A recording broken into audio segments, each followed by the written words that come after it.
If you've ever built a web scraper, you know this feeling all too well. One day it's pulling data perfectly, and the next, it's just dead, blocked. For years, the fix was pretty simple, right? Just get a new IP, maybe swap out your user agent. Well, I'm here to tell you that game is completely over. Let's dive into why the entire battlefield has fundamentally changed. So you're staring at your screen asking this exact question. You've checked your code, you've rotated all your proxies, but you're still getting slammed with CAPTCHAs, or maybe the connection is just getting reset entirely. What on earth is going on? And here's the absolute key takeaway. It's probably not your code. The fight is no longer just about what your scraper says it is. It's about what it is, right down to the very first bits and bytes it sends over the wire. The conflict has shifted from the surface level, things like browser headers, down to the very foundation of the connection itself. And that, my friends, changes everything. Okay, so to figure out the solution, we first have to really respect the problem. Websites have rolled out a whole new generation of incredibly sophisticated defenses, and they are shockingly good at sniffing out automated traffic before it even gets a whiff of the homepage. The first wall you're hitting is something called TLS Fingerprinting. The best way to think about it is like a digital accent. When your scraper tries to make a secure connection, it says hello in a very specific way. And just like a person's accent can tell you where they're from, your scraper's hello packet tells the server exactly what software is making the request. Now take a look at this. This is what's so fascinating.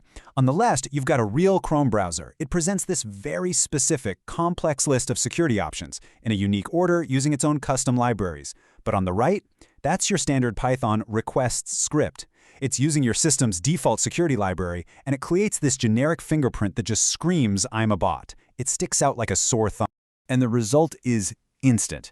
Anti-bot systems like Cloudflare or Akamai, they keep massive databases of these known bot fingerprints. So the moment they see that signature from Python during that initial handshake, they don't even bother to look at your IP address or your headers. The connection is just dropped. Boom. Game over before it even begins. But what about scraping sites where you need to log in? For years, the move was simple, right? You'd log in with a real browser, you'd grab the session cookies, and you'd just paste them into your script. Well, there's a powerful new security standard that is making that approach completely obsolete. It's called Device-Bound Session Credentials, or DBSC for short. And this is being pushed by giants like Google. It's a seismic shift. Now, it's designed to stop your bank account from being hijacked, but as a side effect, it's a massive, massive challenge for web scrapers. So here's how this crazy thing works. When you log in, your browser creates a special cryptographic key pair. The private part of that key gets locked away in your computer's secure hardware. You literally cannot copy it. Then the server ties your session cookie to your public key. Now, to keep you logged in, the server constantly sends these little challenges, and only your device's locked-down private key can give the right answer. So your scraper, running on some server in the cloud, it doesn't have that key. Those stolen cookies are now completely worthless. Okay, so the defenses are formidable, to say the least. But the scraping community has fired back with an equally sophisticated set of tools. So let's take a look at the new arsenal you need to compete in this modern environment. Right, so to get past that first checkpoint, that TLS fingerprinting, you can't just pretend to be a browser anymore. You have to mimic it perfectly, down to the byte level of that very first handshake. Your script has to lose its digital accent. And this is where a specialized tool like CrewAI becomes your new best friend. Unlike the standard libraries, CrewAI is built from the ground up to perfectly impersonate the fingerprints of major browsers. As you can see here, while newer libraries like HTTPX gave us some nice things like async support, only CrewAI actually solves that core fingerprinting problem. It's basically the essential replacement for requests in any serious modern scraping project. But what happens when even perfect network impersonation isn't enough? Sometimes a website's defenses are just too intense, especially with things like DBSC in the mix. Well, in that case, it's time to stop banging on the front door and start looking for another way in. And that side door is usually the mobile app. Apps often talk to much simpler, cleaner, JSON-based APIs. So by using a man-in-the-middle tool like MITM proxy, you can actually sit between the app and the server and just watch all the network requests fly by. This lets you discover the hidden API endpoints the app is using, completely bypassing all the website's heavy defenses. And for apps with extra security, like SSL pinning, you can use advanced tools like Frida to just hook in and disable those checks. So we've figured out how to get the data. But what about parsing it? For decades, we've been relying on these super fragile CSS selectors and XPath queries. One little website redesign and your whole script just shatters. Well, a totally new way of thinking is emerging, and it promises to end this constant cycle of break and fix. Look at this comparison. On the left, that's the old way. We tell our script, find a div with a class of price. If a developer changes that to cost, well, the scraper breaks. On the right is the new agentic way. We just give an AI model the entire web page and a simple goal, find the price. The AI doesn't care about the underlying code. It understands the page visually and contextually, just like a person would.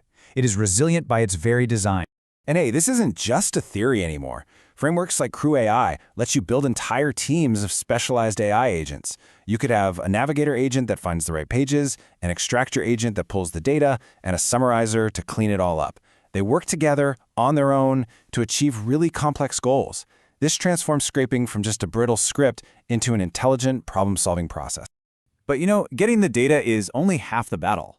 If that data is wrong or incomplete or maybe legally questionable, then all of that clever engineering was for nothing. The final piece of a modern scraping platform is ensuring you have quality and compliance baked in from the very beginning. This is a classic saying in data science for a very good reason.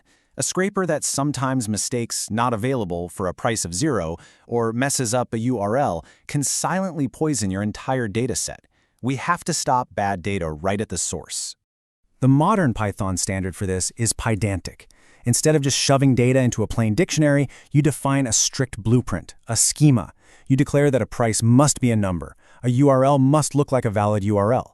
If the scraped data doesn't fit that blueprint, Pydantic throws an error immediately.